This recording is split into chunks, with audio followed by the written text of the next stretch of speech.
Welcome, people of the World Wide Web. It is a sunny weekend, and what do I have for you? Well, we didn't have a movie review last weekend, so we're getting one now, and it is Fast and Furious X.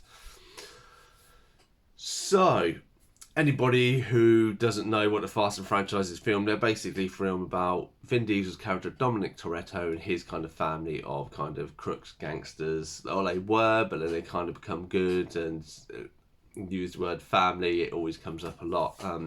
So this is the 10th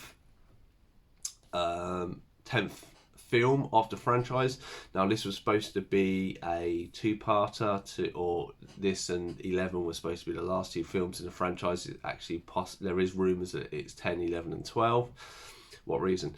So a few things that I didn't know before going in. One, when the credits start, there is one scene that it kind of comes up. There isn't anything after the credits, so you don't have to stay that long. It's all over the internet already, so try and stay away from stuff because it will spoil for me. Why people like to do that, I don't know. Two, this is an open end film, so this isn't like any of the other Fast and Furiouses before. It doesn't tell a story from beginning to end, job done, and maybe leaves bits open. It leaves a massive thing open. There are a lot of twists and turns. So was it fast? Yes, it features the fast cars, there's action, there's twisting cameras. Was it furious? It had its moments in place. Did I like it?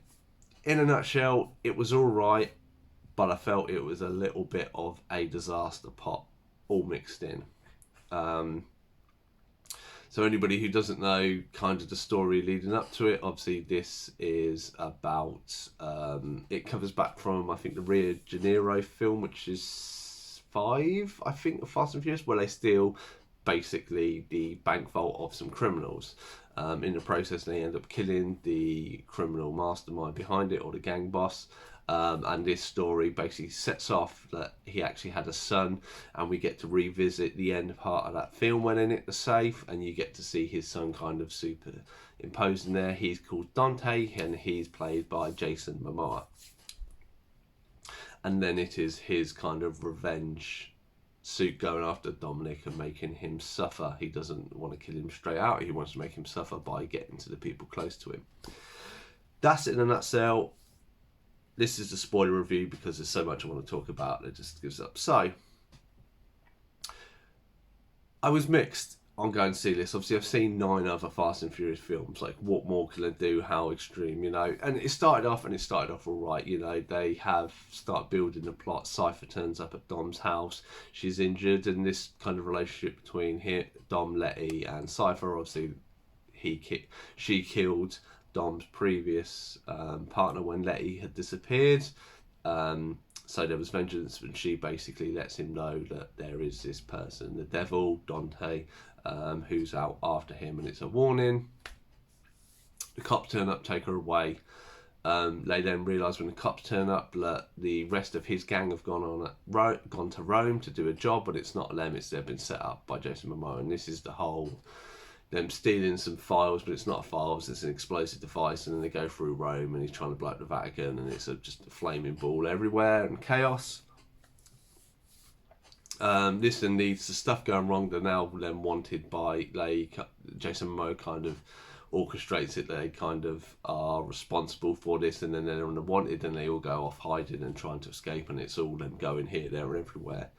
And this is where I don't know, like James Wan, I think, helped write this and then got taken off, and then someone else directed it. And it's just, I don't know whose mindset it is. I mean, it may make sense overall when all the films are put together, but, you know, I say, like, the bonus bit, obviously, The Rock turns up in the special thing, that was ruined. And to be honest, you could have had anybody in that, didn't mean anything to me. How they just try to shove every person in here, and for a small scene, like, Jason Statham turned up. I love Jason Statham, man. They follow up from the follow-up scene, the way he's beating somebody up in the body bag. But he's in it for like 2 minutes. Helen Mirren, who plays his mum, she's in it in the Vatican for like 2 minutes to say, oh, sorry, sorry, Dom, Letty's been kidnapped, I'll give you this. Mr. Nobody, obviously, that he's mentioned but not. You then have Little Nobody, who is Clint Eastwood's son. He's in it for literally like 3 minutes and about 2 different scenes, and then he magically vanishes off. Then you have his daughter. Nobody has a daughter, which is the Brie Larson character. She comes in. To be honest, nothing against Brie Larson. You didn't really need to have that character. You then have, when Dom goes to, I think, Rio de Janeiro, back to see Jason Momoa's character. You meet the person who birthed his son. She has a sister, and she's magically popped him into it. And I'm like, we have enough characters spread over. You're diluting everyone, and it literally was like everybody has to have a car chase, everybody has to have an action scene, everybody magically learnt to fight in this. Like, they've written Paul Walker's character out, but his wife keeps showing up. I'm like, well, that's good. Paul, you all left, and you had number 7 to basically write his character off. That's where they should leave it. His wife should be not in there. Maybe have her on a phone call, but not. Well, I'm just gonna, we're gonna have a family get together, but only my sister's invited. Obviously, because of Paul Walker's death, he can't be in it. But it's stuff like this that really does infuriate me. As it's like, it seems pointless to bring her character in. Have someone else. Have Dom's brother, which the whole thing. So his son's on the run. John Cena's character comes back in, and he basically looks after him all up to the point where he sacrifices his life for his brother, but he sacrifices his life needlessly. So I do like the John Cena character. I thought he didn't have enough time to go from a bad guy for 90% of the last film to turn to a good guy, to then have like 3 or 4 scenes travelling with his nephew. Like, don't get me wrong, being in a car and a good thing, it's a bit stupid that he got nicked out of it. But you've got a car, with guns on the front and guns on the back. He's driving down runway, Dom's trying down the other, and there's all these bad guys coming towards Dom. John Cena's foresight is, right, I'm going to turn all the cannons fucking vertical, which, why would that even be a feature on the car? Blows up underneath the car, sends himself up and lands on it. I'm like, you have guns that fire forwards. Shoot the cars. Buy that. Shoot the rails in the middle of the motorway. Dom can come on your side of it. You can block them off. Jump onto his car. Drive with him to get the son. And it's just like, there was not enough time for you to kind of relate to the character, to him. For him sacrificing himself was just like, what was the point? I mean, like, he spent the whole of the last film being this mastermind that contradicted him. And then in a battle one going, I'm driving a car with guns, and I'm running out of fuel. Rather than get Dom on my side or try and destroy those cars, because Dom can take out fucking anything with, pardon my friend, he can take out helicopters, he can take out anything with his car. He can't deal with five cars. I was like, the logic there is stupid. You kind of built up a character that had so much more potential if there are going to be another 2 films, and you just wasted him for nothing. But is he actually dead? Because then you get on a thing that literally, I went into this, and just before I met with my friend, she's talking to me, she knows about stuff and doesn't know, and I'm sitting there going, well, they brought everyone else back, I'm surprised they're not bringing Giselle. Surprised enough, a submarine turns up and Giselle's there, and it's just like, this is like the Marvel comic universe of where they just bring everybody back. Nobody stays dead. Han's character in the beginning seemed off. There was stuff with him, interaction with it. I don't know if it was just me, but his character just didn't seem right. I thought he was going to turn into a spy. The only way I can logically figure that out is because Roman and that set him up on a dating app, and it's kind of the whole, his life is in flux, but then he's going to meet Giselle and going to have a happy ending. Maybe it is. But I say, too many people, too many things trying to go on. Adding more people in. I was like, you've got enough characters.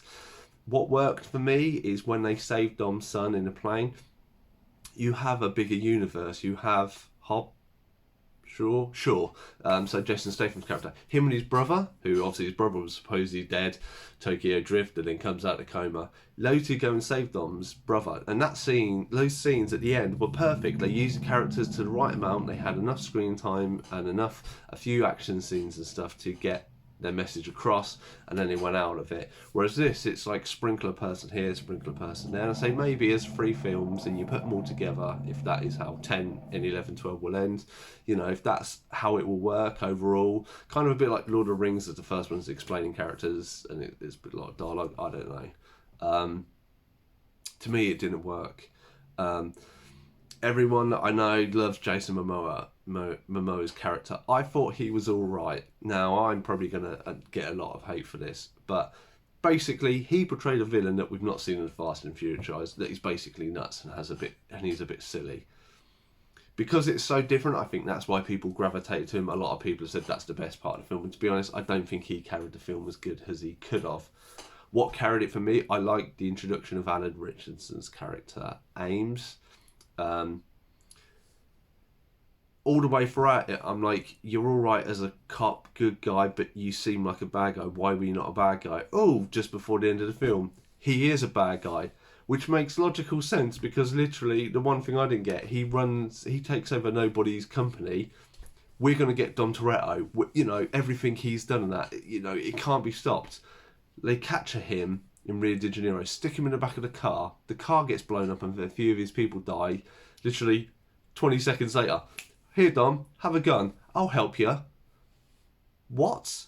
Like, characters aren't that fickle in the Fast and Furious franchises. Normally, like, say John Cena's character, there was a lot to it, and when when they worked out their stories near the end, it works. Not, you know, and that was a bit like, that was blatantly like, that doesn't seem right. The fact they're like, well, I work for this government agency, Dom, I'm going to help you out. We've got this loaded plane with all this technology. We've got weapons, everything. No, let's bring Dom's bloody car with us.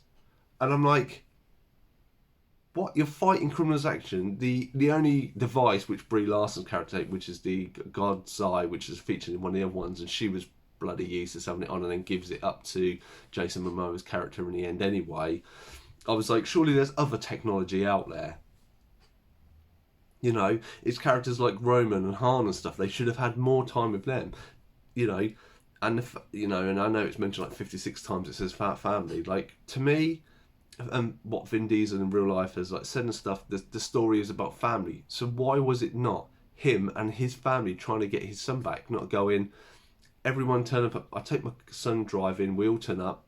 It's all family, but Paul Walker and none of the other, and my brother and no one else is, and Hobbs and everyone else. No, none of those important characters are ever invited to this. It's just a few characters I have, and then we all go off and do my thing, do your own thing, and it's my time to basically go and get my son.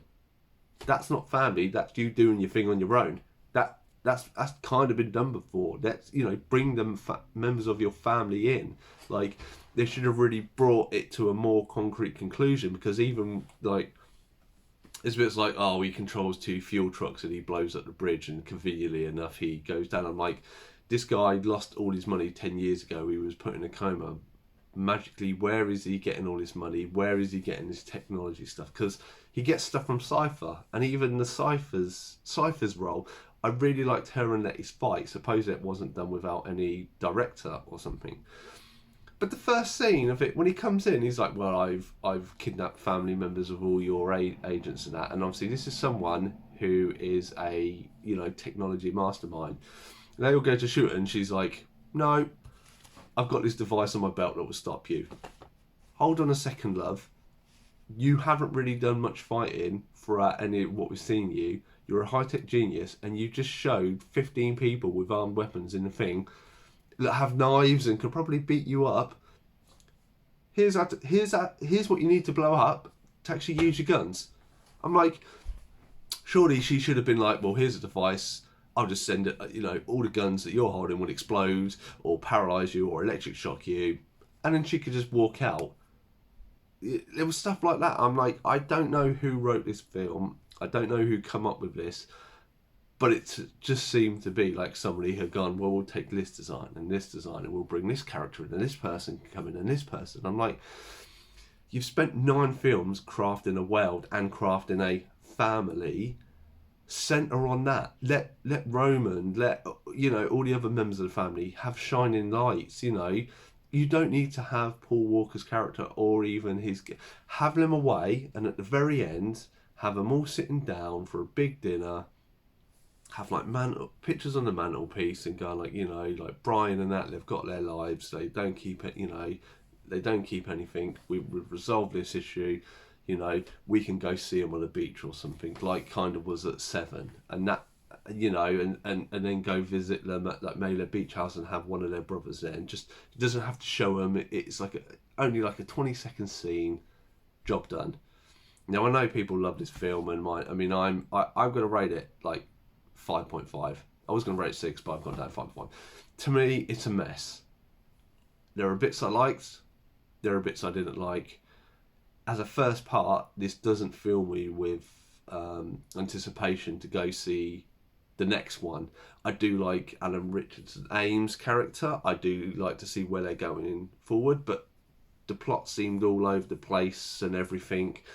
I've kind of got an idea what's going to happen in the next one, because there was like when the plane gets shot down, they're going to, magically they've all got cars inside that are off, like there's an off-road dune buggy, and that's going to be perfect to drive up to the bridge to get Dom and his son before the war washes him. It's that simple. They're not going to kill off main characters, and the only one to kill off John Cena, I think, was a waste.